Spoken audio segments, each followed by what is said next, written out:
From the beginning, I feel like I've talked about this idea of what is recovery. And really, recovery is every effort we take to become a better person. And so you might, by your definition, depending, and by that definition, might always be in recovery because you always want to be better and better. But I think there needs to be this idea of enduring through and choosing to become better. The idea of being in that recovery period where you're healing and allowing your brain to kind of detoxify from the influences of an addiction or substance or visual stimuli, and that you are allowing your soul to heal from the damage and suffering you've imposed on it.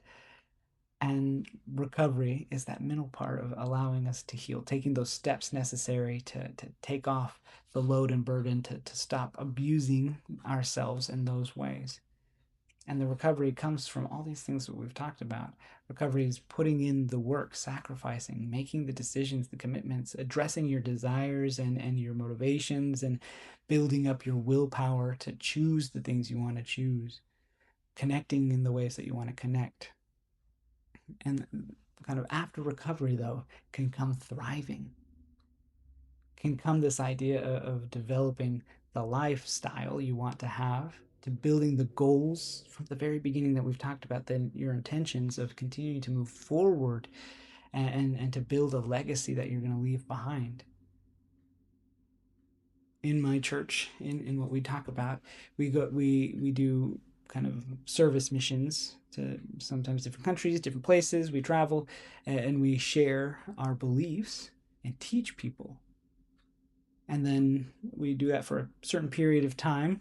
And then when we go back to our homes and we kind of just integrate back into life. And sometimes there's this complaint that when people come back from serving on these missions, that they all they want to talk about and share about is things that they experienced on their mission, which is great at first. But then after a year or two, and if that's still all they talk about is just that period of time, people they start to question, it's like, are you not having new experiences? Are you not developing in new ways? Are you not still having some of that joy or some of those positive moments after the fact of that period of time? Has that period of time not changed you into something new and different now that you're applying those same principles from that period into every other part of your life? Are you still not relying on God? Are you still not relying on those things to be and to live those things now? And so recovery is just this transition period. For me, it's this transition period in the middle where you are healing. It's kind of like going on that mission and working and sacrificing and focusing. And then afterwards, continuing to apply those principles, but on everything. And moving yourself into the direction that you want to go. Recovery can be a finite period where you recover and then you thrive.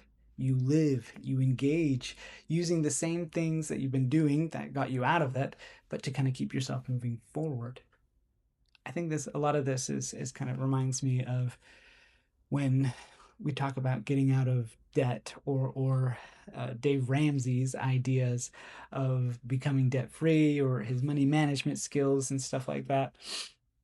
There's this period of getting out of debt is kind of like that recovery period. People get into all this debt, they make these poor decisions, they get stuck financially, and then they have to make some really hard choices. And Dave Ramsey talks about those hard choices, and he also talks about being kind of super intense, so intense that you're trying to fight for survival to get out of that same lifestyle that kind of got you into that position. And the idea of getting out of the debt and then being able to afterwards thrive, to not get out of all this debt, take away all that stress, and then get a credit card or a loan and all these other things right afterwards. That doesn't make any sense. And so for right now, recovery is changing your life into something new, healing from and detoxifying from the addiction, and then taking the next step of how can I continue to apply these principles every day for the rest of my life? How can I have new experiences and continue to grow in new ways? How can I continue to develop my character, my personality, my relationships? Now, after time, after you get abstinent and recover, You don't have to do those things because of the threat of a relapse or the threat of kind of falling back and slipping back into those. Now you do it because you can find joy in doing those things. You can find peace and excitement. You can find that sense of fulfillment in living a life worth living. And as you do that, as you recover, a sense of peace will come. And as you thrive, a sense of joy and excitement can be developed. You can have that. It is there. And you don't always have to be an addict. You don't always have to be have that problem or those problems. All these things can be overcome. Put in the work. Write down today anything else that you feel like you've been a little bit lax on, and write about what that would look like, what that looks like after recovery, after you recover, once you're healed and better. How are you going to live your life? What are things that you're going to continue to work on, and apply these same skills and strengths that you've been developing into something worthwhile? What does that life look like of being recovered, being healed, and wanting to move on?